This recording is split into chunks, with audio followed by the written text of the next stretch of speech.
Hey guys, today I'm going to be doing an Alatreon tutorial for the Greatsword. Joining me we have Chump, Tifa, and Severia, and we're going to be demonstrating an alternative but effective way at breaking both of Alatreon's horns without having to result to sleep bombing. Now I know there's quite a few people who complain about farming for scatterfish and complain about having not being able to find a good group to sleep bomb in. So hopefully this will show you that there are alternate methods, and this one's not so item dependent. So you won't have to worry about losing all those scatterfish, on bad runs. There are quite a few things that I do need to cover though, so I'll be trying to cover them as best I can as this goes on. The first and most important one I would consider is positioning. You really want to learn to position yourself in the right spot, so you can take advantage of all of Alatreon's openings, to attack the head. Let's see. Unfortunately, Tifa got up a split second too early. Right there, it looks like she did block it, but without guard increase, the fireball itself isn't blockable. You can block the vortex, but the fireball will hit you for the full damage. And right there, off of knockouts, you should be able to get 2 level 3 charges in with the Greatsword on the knockouts, so long as you position yourself in the right spot, which I'll be trying to make note of on the next knockout. But contrary to what a lot of people believe, Alatreon actually does give you a lot of openings to attack the head. The main ones to note are right now he's doing the taunt. He was about to do the stomp, but I got saved by the flinch, the fireball, and right there he did the stomp. Also the tail swipe. So you have the fireball, the stomp, the tail swipe, and the taunt are all great opportunities to land unsheath attack with a slap attack as a follow-up. 2 more that become available with the Greatsword that the hammer doesn't really have are the short charges and the turnarounds. Now after he does, at the end of his charge, Alatreon does a headbutt, and right after the headbutt he brings his head down low enough for you to get an unsheath attack in, so long as you learn to place yourself at the right spot within the right distance. And here we go.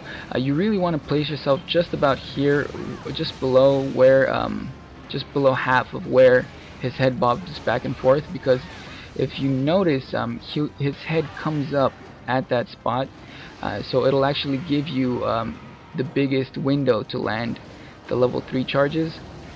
Not only that, but the level 3 charge actually moves you forward as you release it, and we actually managed to break the first horn off right there. I believe it's a little under 4 minutes, so that's not that bad.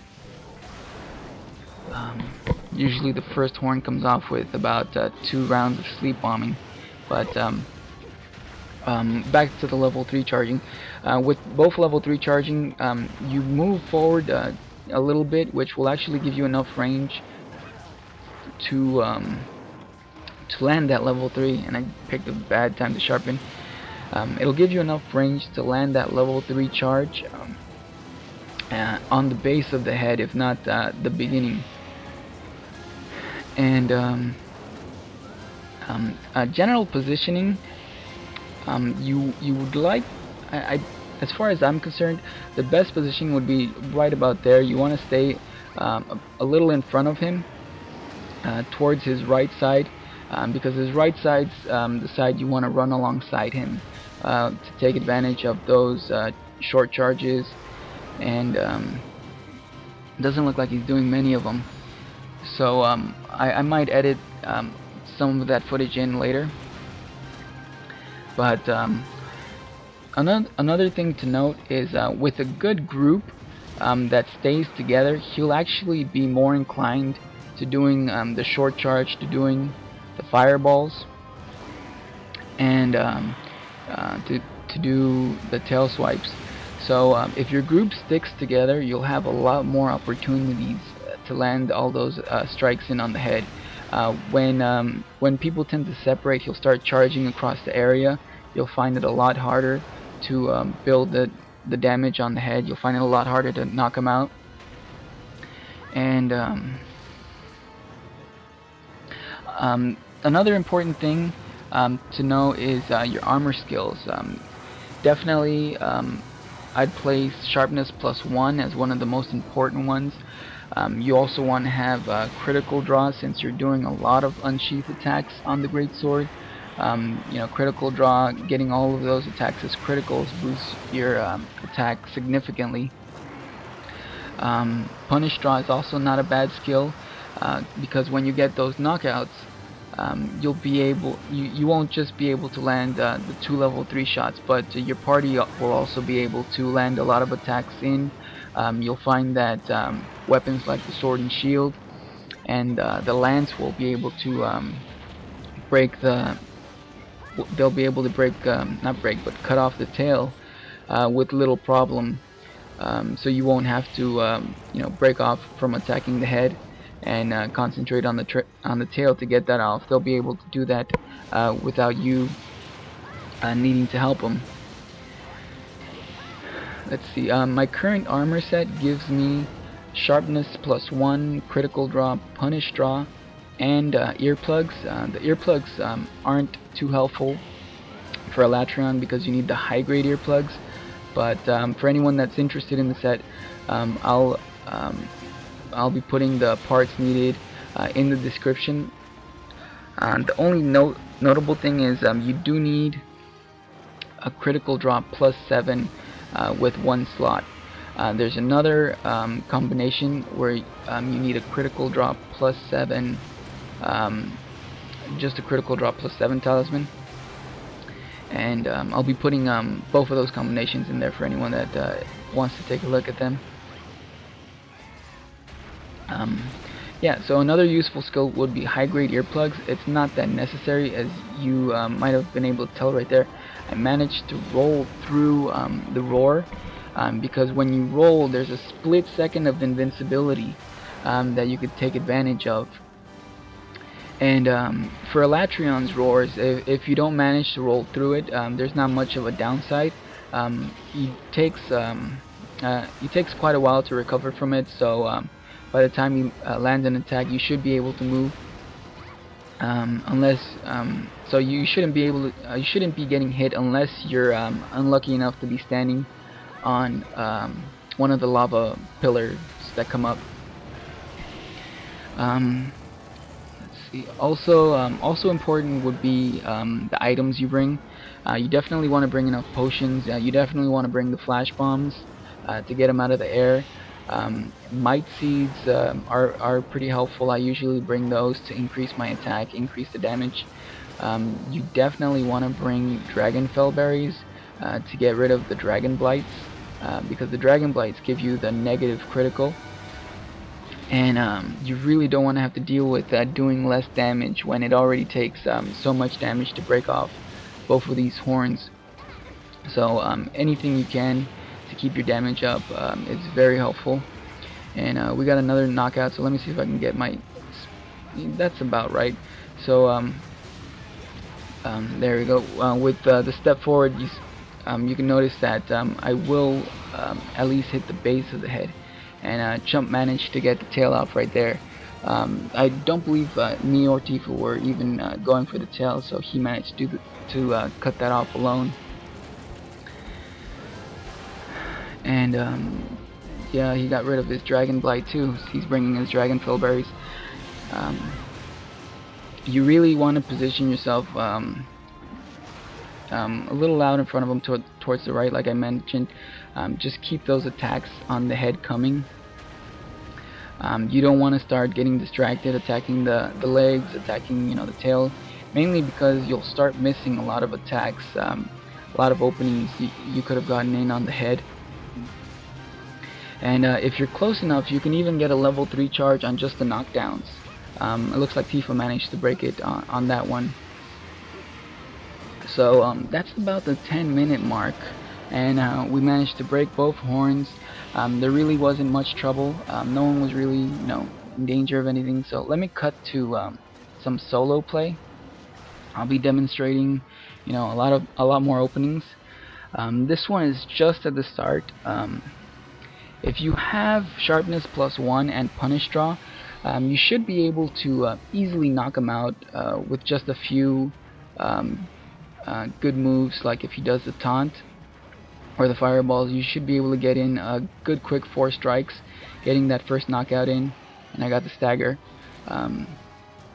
This is another one demonstrating the charge, the short charge. You want to place yourself right here. You'll be able to downswing right there on the head. And this is when he turns. You'll be able to downswing, hit the head and roll through him. Another one for the short charge, just downswing, roll through, get to safety, unsheath your weapon. A lot of the times he just has repetitive openings, which I believe I have one in here. So let me see if I can get that. Just try to position yourself. You can be a little bit outwards, you can be a little behind.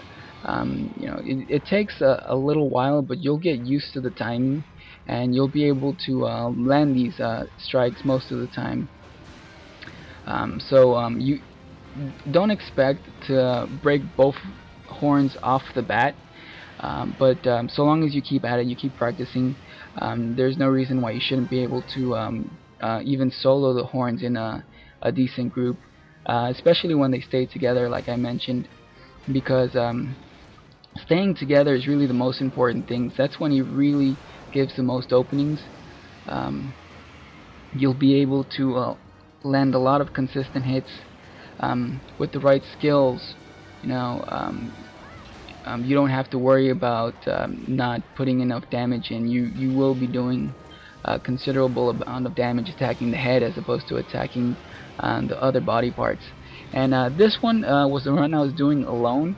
It's about a little under 14 minutes, and I managed to break both of his horns. So we have it's just more of the same.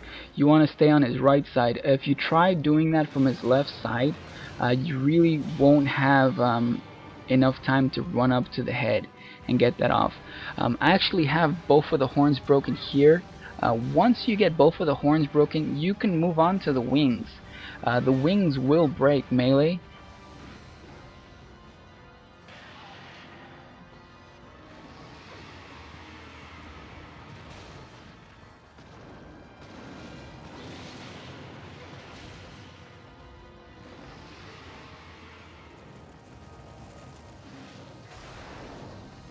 I believe we're getting close to the end.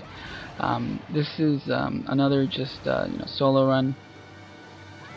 But if there's any questions, I'll just let this finish out. If there's any questions, feel free to put it in the comments. Go ahead, ask me, send me an email. I'll be doing other tutorials. I'll be posting up a tutorial for the hammer, and any other tutorials people are interested in, just let me know. I'll see if I can work on it. Sorry for my narrations kind of being off. I'm still pretty new at this, but definitely if you liked it, show a friend, subscribe, give me some feedback. I'm just looking forward to hearing back from you guys. Alright, take it easy.